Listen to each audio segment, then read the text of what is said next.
begins. This is where we manufacture the wire, Beadalon wires. We start out in a process called wire drawing. We take the wire from a larger diameter. In this case, this is 0.40 inches. We bring it through a wire die, a series of wire dies. You can see where the wire enters the machine at a large size of 0.40. Goes through a series of dies and reductions to bring it down to the finished size in this situation, which is 0.10 inches. Here, you can see the diameter is much smaller.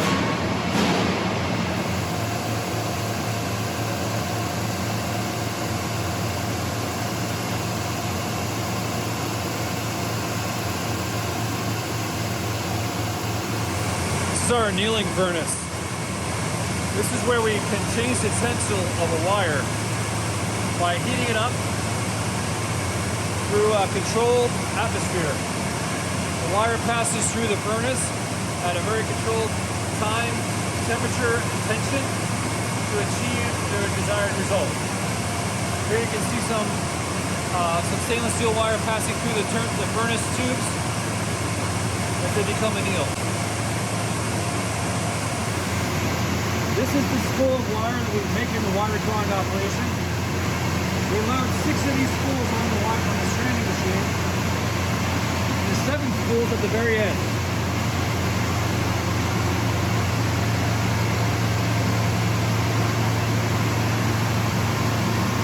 The 7th spool is the center wire. It goes up through the middle, and the 6 wires wrap around it. They all converge together at the stranding head. They're twisted together at a high rate of speed. That's what's one to the 1x7.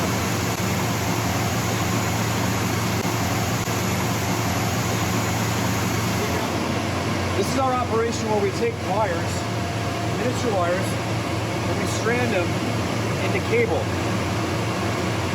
In this operation, we're making a 1x19. You can see where 12 outer wires and one 1x7 through the middle are coming together to form 19 wires.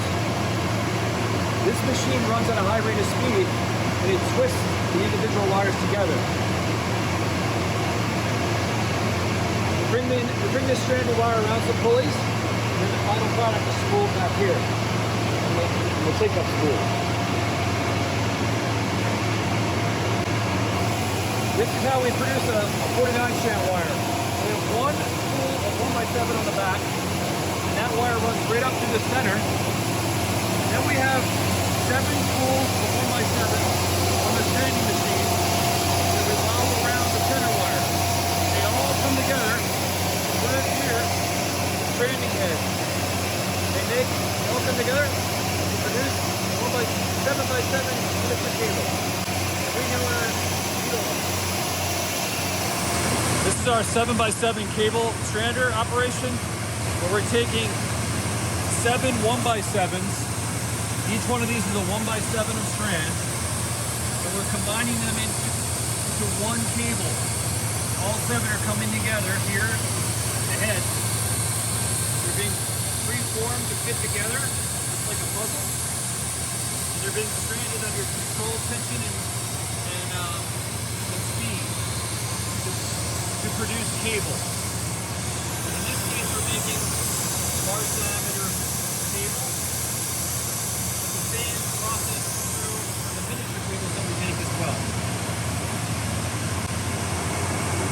This is our nylon coating operation, where we nylon coat the bare stainless steel strand.